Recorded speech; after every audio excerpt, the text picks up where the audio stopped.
Hi, everybody. Welcome to the broadcast. I'm Janet, and she's Anne Marie, and it's our news show, our weekly news show. Fingers on the button, the hot buttons. And the pulse. And the pulse. And we're going to ask that eternal question, who cares? And I have a feeling, because I am a caring person, that I'm going to be caring quite a bit today. You are. I know I am. You are. I knew. I know. Do you? I want to just say one thing, since we usually talk about your hair. Yes. My hair. I like your hair. Thank you. I like it. It's a little Pebbles Flintstone-ish. Yes. Which is good. You think it's a little silly? No, a lot of people have weighed in about my hair, and I like it. They I think seem it's to very like it cute, and I think it makes you look younger. Well. And thinner. Well, then on both fronts. Yay. Anytime you tell a boomer she looks younger and thinner, you're like her best friend you for are at least in. a couple of days. All right, so now to more serious stuff. Yes, okay. Front page New York Times. For the unemployed over 50, the fear of never working again. Yeah. Scary.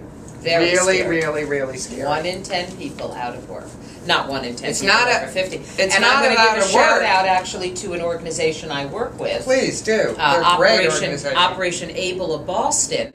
I serve on the board for this organization, and they in fact train and help people 50 plus who are out of work find jobs. Because so many people, how many people thought at the age of 20, 30 years ago that they would get a job and they'd be in General Electric for their whole lives? We all know this story. Suddenly they're out of work. Their skill set is woeful. They have nothing on the horizon. So Able trains them in new skills. And they're competing with 22-year-olds or 25-year-olds who've grown up with computer technology skills and all the things that they don't have. And so it's a wonderful organization, and I just want to give them a shout out for the work they do. OperationAble.net. And it is scary. It really is scary, and we feel for you. And the headlines that are now screaming this week, the recession is over, for these people, it's not over. It's scary. It's still very scary. And yes, it is. I mean, what do you think about this recession is over? Well, I think it's sweet. I mean, it gives people hope, and I think it's good for the stock market. So that part of it is nice. I mean, but the reality is, for those of you who have stocks, what is more depressing to hear that the recession is over and you have nothing in front of you and you don't have a job.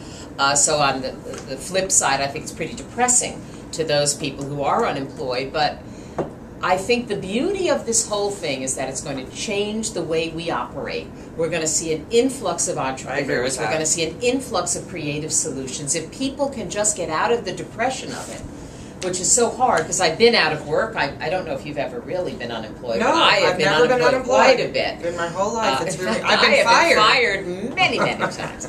I don't know why, but I have been. And it is a very hard thing to pull yourself out of every morning and to get up and try and come up with something really fun and funky to recreate yourself. We're seeing stories of people who've been unemployed for years. I think it's going to be an exciting time for this world. It can be. Yes. Actually, I was unemployed.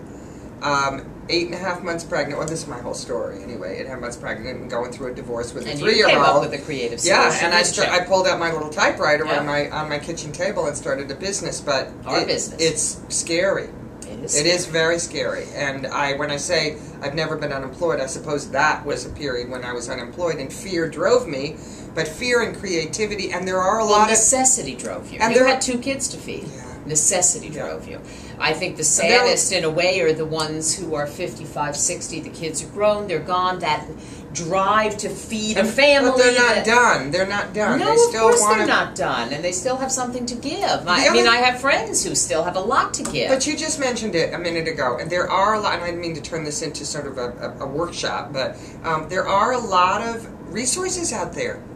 Yeah. There are a lot of resources. You just mentioned one group. There are a lot of bankers and women's organizations and Center for Entrepreneur at Babson. I mean, many colleges now. Just in Boston, every market. Yes, and every market has these entrepreneurial workshops you can do. Again, it requires a little bit of investment, because it does cost a little money to advance yourself. Not always, though. But I think going back to school, for me, if it was me at this point in my life, if for some reason our business went belly up, which of course it will not do.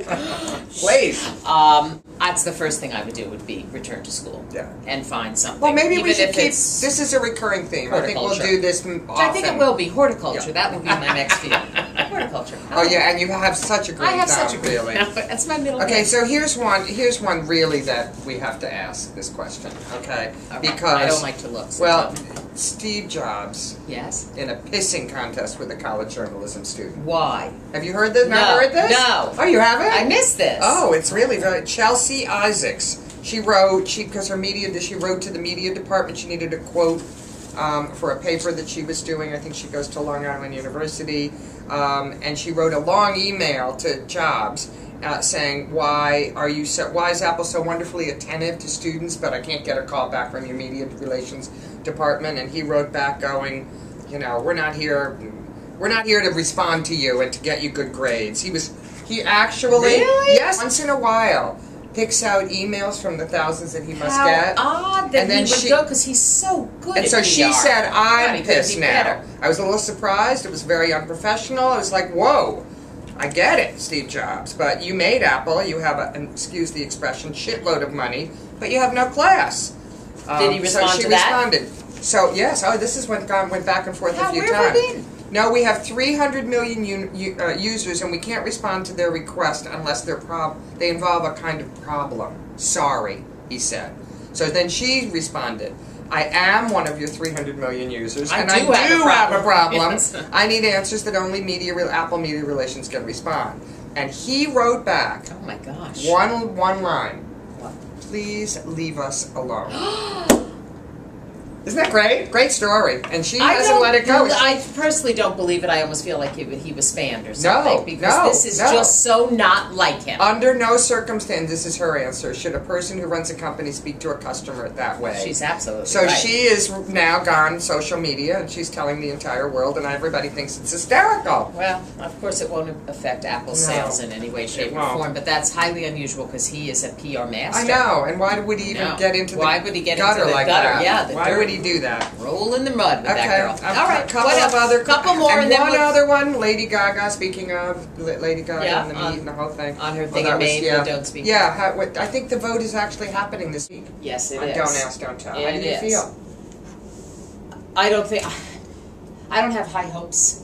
That it's going to be overturned? Yeah, I don't have. Really? Yes. Do you? Oh yeah, I think it's the time. But do you think that? Yes. Whether or not you think it's time, do you think it's going to be overturned? Yeah, I'd probably be a squeaker, but gotta love those Tea Party Republicans, huh? I know. That's what I'm talking about. This is a very powerful undercurrent in this country that I think you're poo-pooing. Don't poo-poo. Don't be a poo-pooer. I just want you to know, I care.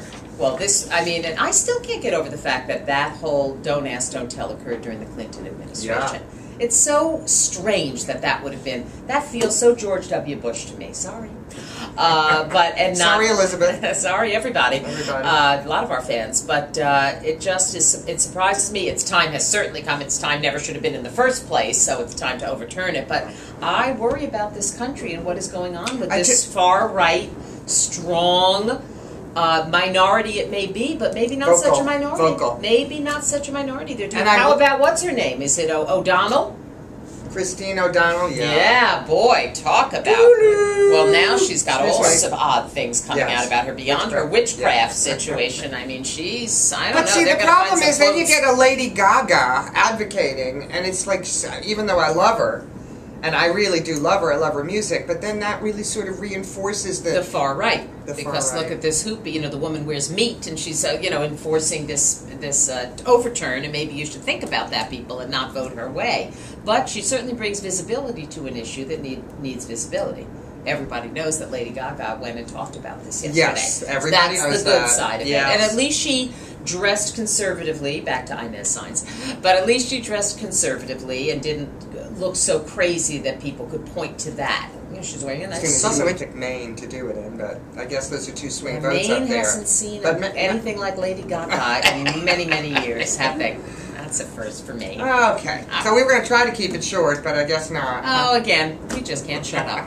Thank you very much for joining us. Thanks for weighing in. And broadcast. By the way, we are going to take our cameras on the road for October. I'm very excited about that. Our producers Beth and Lila are so excited about it. They get to go to a hospital. We want to do a mammogram. We're going to do a mammogram live, or somewhat live, with cameras.